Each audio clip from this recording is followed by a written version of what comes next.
Cahier 4. L'alimentation. Le 28 février 2017. Le changement alimentaire, locomotive du processus épigénétique.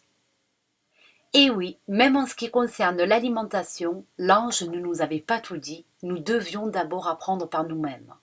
Nous devions vérifier la théorie qui soutient que tout changement dans notre comportement induit automatiquement une transformation dans notre bulle de perception qui ensuite influence notre univers collectif.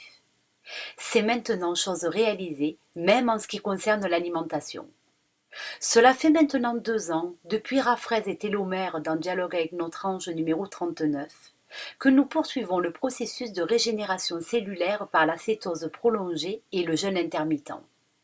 Évidemment, cette pratique alimentaire que nous soutenons depuis et qui se base sur la suppression des glucides, gluten, fructose, sucre lent, a révélé des résultats extraordinaires. Pas étonnant qu'il soit approuvé dans les pays de l'Est par les cliniques spécialisées en détoxination régénérative dans le domaine psychiatrique et neurologique, ainsi que pour traiter les individus programmés par les services secrets occultes, exemple les projets MKUltra, Monarch, la programmation Greenbaum, qui est un procédé de programmation mentale et de lavage de cerveau mis au point par le docteur Greenbaum. Cette diète cétogène, que nous avons suivie très scrupuleusement pendant au moins 9 mois, nous a guéri de certaines affections, parfois de manière étonnante et radicale. De même, sur le plan psychologique et psychique, nous avons ressenti globalement un réel mieux-être. Elle nous a permis de détecter l'ingérence, parfois violente, du prédateur transdimensionnel dans notre psychisme et nos pensées. Nous avons ainsi, grâce au sevrage du sucre, appris à faire la différence entre nos pensées humaines et celles de l'entité prédatrice qui souvent arrive à pénétrer notre psychisme. Nous avons donc pu vérifier que l'empoisonnement par le sucre, glucides, glucose, fructose, n'est pas une fantaisie ni une lubie, mais reste une malheureuse réalité que nous avons nous-mêmes éprouvée et expérimentée. Et c'est aussi parce que parmi d'anciens amis végétariens ou végans convaincus, plusieurs ont été atteints de dégénérescence neurologique, de cancer, d'accidents vasculaires, que nous avons pu comprendre que le poison des dieux, le sucre, a bel et bien précipité leur décès. Moi-même, Genaël, végétarien à l'époque, j'eus une alerte en ce sens lorsqu'en janvier 2011, je fus victime d'une paresthésie du côté et du bras droit. Et c'est parce que je consentis à me nourrir à nouveau de viande, à réduire drastiquement ma ration alimentaire, surtout de fruits et légumes, écarter les céréales, suivi le processus de cétose, et surtout parce que je me suis astreint depuis ces 2 ans à un jeûne intermittent quotidien, que j'ai réussi à me rétablir des séquelles que je traînais depuis. Sans jamais suivre aucun traitement médical, je me suis également allégée de 25 kilos pour retrouver mon poids de forme actuel de 69 kilos. De même, sujet à des épisodes de mycose et de boutons de fièvre depuis mon adolescence, en supprimant les fromages et produits lactés, j'en suis enfin débarrassée. Après 1 an de cétose, mes cheveux blancs et mes poils ont recommencé à se pigmenter légèrement. Sandel aussi s'est délesté de 8 kilos superflus pour se stabiliser à 50 kilos, son poids de forme actuel. S'est guéri de plusieurs symptômes gynécologiques épisodiques et de poussées d'eczéma récurrentes. Toutefois, nous avons tous deux perdu un peu de force musculaire. Le plus surprenant est que nous avons aussi manifestement gagné en forme physique, mais surtout en vigilance, en lucidité, en discernement, en intuition, en faculté de vision transdimensionnelle, ce qui finalement contribue à accroître notre connexion intérieure. Ceci dit, nous ressentons depuis le début de l'année que nous pouvions passer à une nouvelle étape dans notre alimentation. Nous avons compris que nous pouvions commencer à relâcher un peu de rigueur à propos de la diète cétogène pour nous octroyer un peu plus de souplesse et de variété alimentaire, tout en sachant aussi que nous n'étions pas encore à l'aboutissement du processus. De plus, comme par hasard, nous sommes tombés à plusieurs reprises sur les récentes vidéos de Thierry Casasnovas. Il y a quelque temps encore, lorsqu'il prônait le tout-végétarisme et le manger cru, il ne rentrait absolument pas en résonance avec notre déontologie. Mais aujourd'hui, son discours un peu moins doctrinaire commence à tenir la route, parce que lui aussi a changé de croyance qui relève désormais d'un certain bon sens. Apparemment, même s'il reste plutôt orienté fruits, légumes, jus, il ne fait pas allusion aux bienfaits de la diète cétogène et les méfaits de l'excès de certains sucres à indice glycémique trop élevé contenus dans les fruits et certains légumes. Il cite néanmoins les bienfaits de la frugalité et du jeûne intermittent, et son approche globale de l'alimentation reste très pertinente pour le grand public. D'après ces récentes vidéos que nous avons attentivement visionnées, Thierry lui aussi s'est apparemment remis en question sur pas mal de points. Son discours et son argumentation rejoindraient-ils enfin nos propres expériences? Voir les liens de ces vidéos sur notre site. De plus, dans les dernières vidéos, Thierry apparaît vêtu d'un t-shirt affichant une tête de lion. Serait-ce un clin d'œil? Fort de ces symboles, nous avons décidé de poser la question à notre être intérieur. Question à notre être intérieur. Est-il encore utile de continuer le processus de cétose, la prise d'iode, l'alimentation paléocéto, etc. Ou pourrions-nous revenir à une alimentation moins formaliste? La question à ce niveau d'expérience ne devrait pas se poser, car il s'agit de bien se rappeler la véritable raison d'une diète cétogène, de l'alimentation paléo, du jeûne intermittent et de tout le processus que vous expérimentez. D'abord, la diète cétogène, comme tout régime, ne doit pas devenir une religion ou un dogme, mais une expérience pour celui qui en ressent l'appel ou la nécessité de la pratiquer. Elle ne doit donc par exemple jamais être imposée à des enfants, tout en sachant que, atteints de maladies dégénératives ou neurologiques, la cétose prolongée et le jeûne intermittent peuvent leur sauver la vie. Vous devez également ne pas oublier que vous vous préparez à transiter en quatrième densité, ce que la plupart des individus ne pensent pas pendant leur repas. Ils ignorent que le contenu de leur assiette pourrait les aider à changer de réalité. Il est question de comprendre que votre organisme, lui aussi, se prépare à changer de densité. Il commence à changer de taille, de volume, de poids, donc de masse volumique.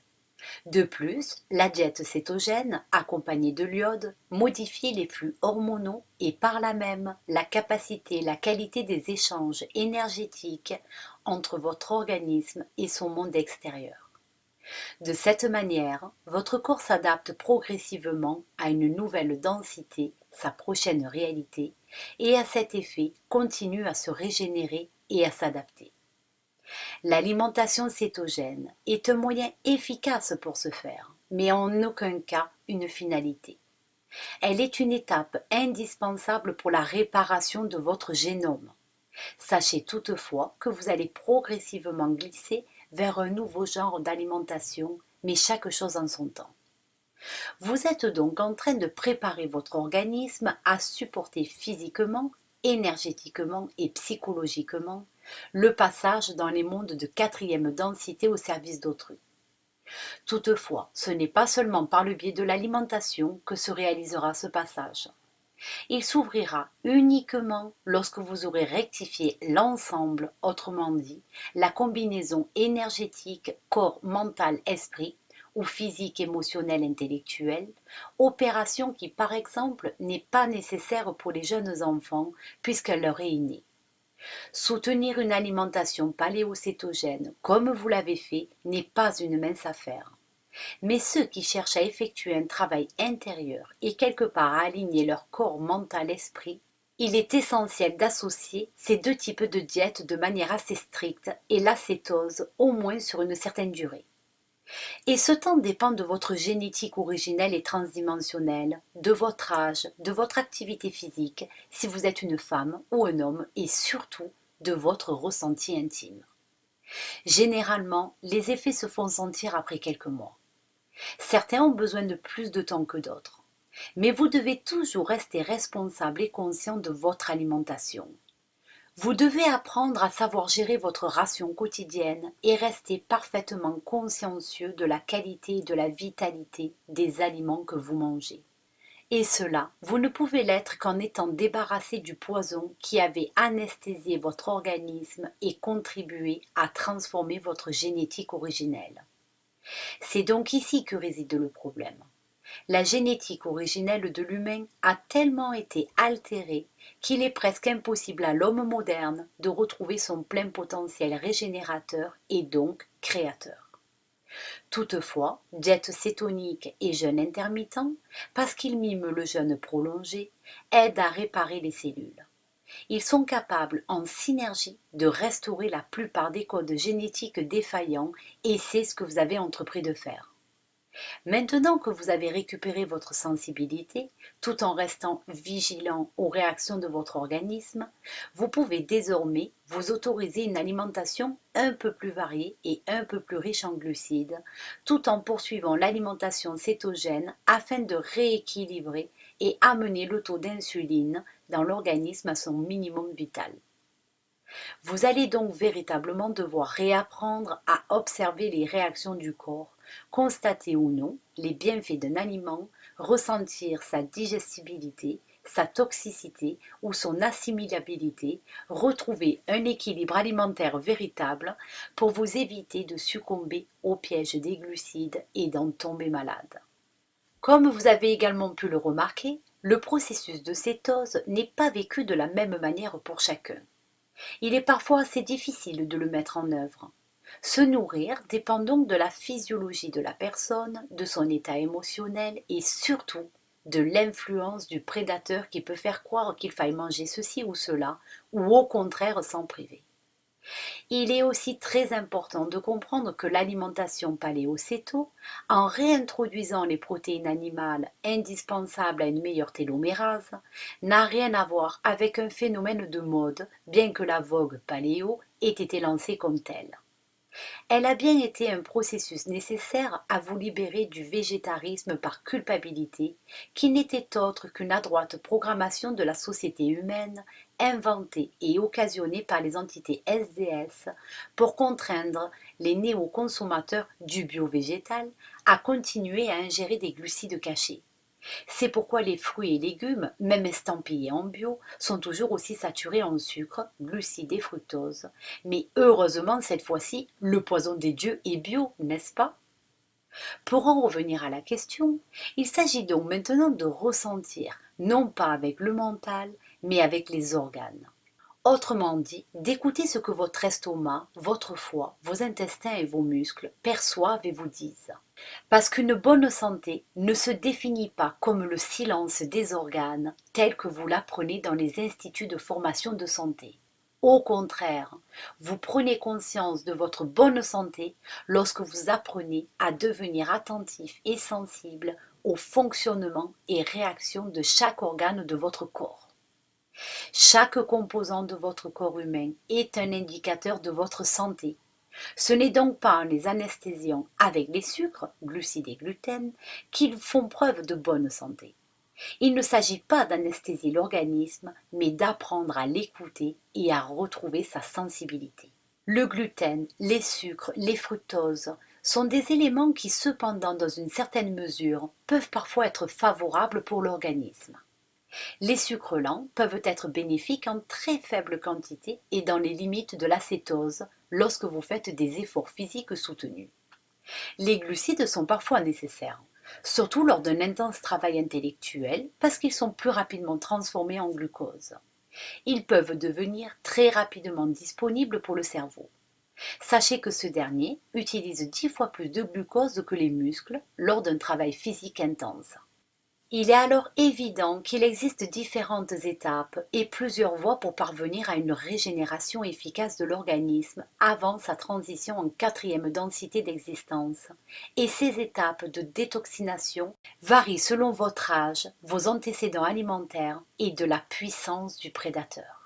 Mais elles sont surtout en fonction de la décision de votre âme de choisir une voie d'expérimentation plutôt qu'une autre, de devenir acteur de votre transition par la voie de l'alimentation et finalement être accueilli en quatrième densité puis dans les mondes supérieurs SDA. Le mode alimentaire cétonique représente l'une de ces voies, mais ce n'est en aucun cas la seule. Lorsque nous parlons d'alimentation, vous devez aussi comprendre qu'un aliment se conjugue avant tout en de multiples fréquences d'énergie plus ou moins densifiées.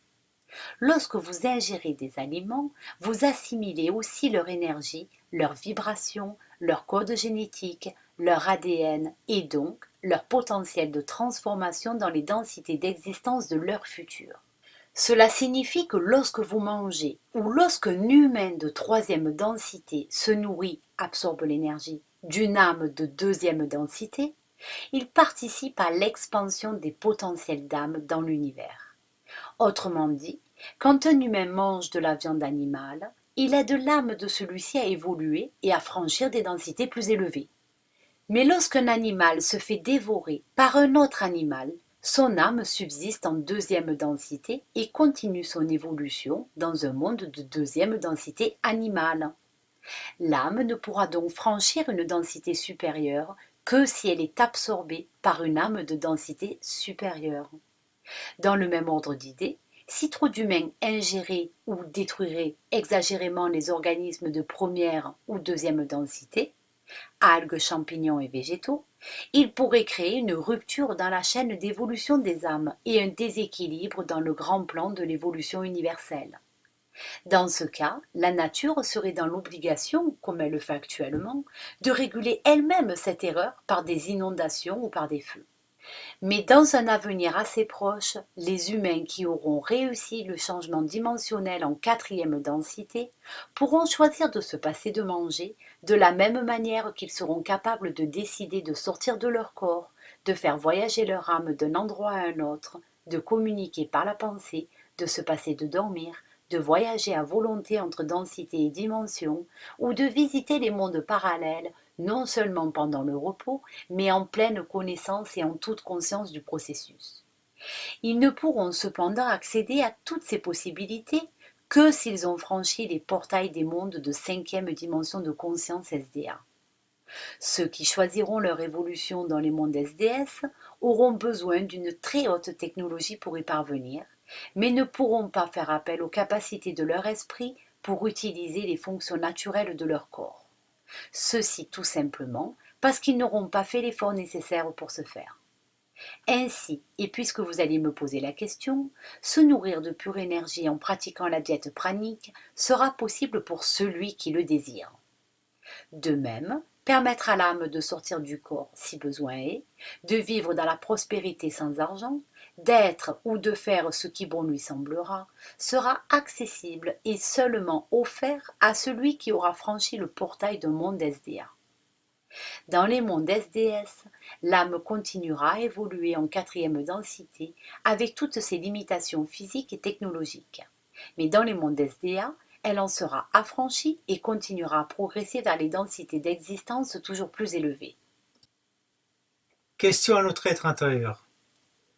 Nous avons déjà évoqué le cas d'Alina Rouel. Contrairement à nous, qui sommes passés par l'alimentation paléo-céto pour parvenir à un jeûne intermittent et pour réduire spectaculairement notre ration alimentaire, cette personne est prétendument parvenue à arrêter de manger en étant végétarienne. Nous soupçonnons qu'elle a quelque part résolu son programme d'alimentation solide. Est-ce vraiment le cas? Les apparences sont parfois trompeuses. Il y a un proverbe de Confucius qui dit « Quand le sage montre la lune, le sot regarde le doigt ». Ce qui signifie, comme vous l'avez déjà deviné et mentionné dans un précédent article, que Alina Rouel, comme beaucoup d'autres dans son cas, ne devrait pas être vue comme un être extraordinaire ou même une sainte, mais vous devriez parvenir à percevoir le sens de son expérience. Elle est simplement, comme beaucoup parmi vous, une enfant hybride multi-abductée dont l'âme est revenue dans votre espace-temps actuel pour résoudre quelque chose que ceux de sa lignée, les gris positifs, n'avaient pas compris ni accompli lors de la précédente transition. Pour faire simple, une des lignées futures de l'humanité avait transgressé la loi de transfert des âmes d'une dimension à l'autre par le processus d'absorption par l'alimentation, si on pourrait le formuler ainsi. Cette lignée croyait que manger des végétaux pour éviter aux animaux de souffrir accélérerait ou autoriserait plus facilement leur transition dans des dimensions supérieures, ce qui effectivement s'était produit.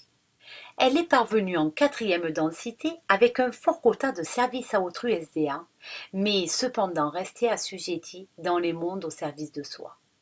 Pourquoi cela? Avant cette précédente transition, Puisque ceux de sa lignée étaient devenus exclusivement végétariens voire végétaliens, l'épigénétique s'est exagérément adaptée au végétal et en apathie. Elle a transformé et rétrogradé son génome en un organisme plus proche du végétal que celui de l'humain. Parmi eux, des atlantes étaient devenus ces gris positifs munis d'un système biologique et un ADN proche du végétal.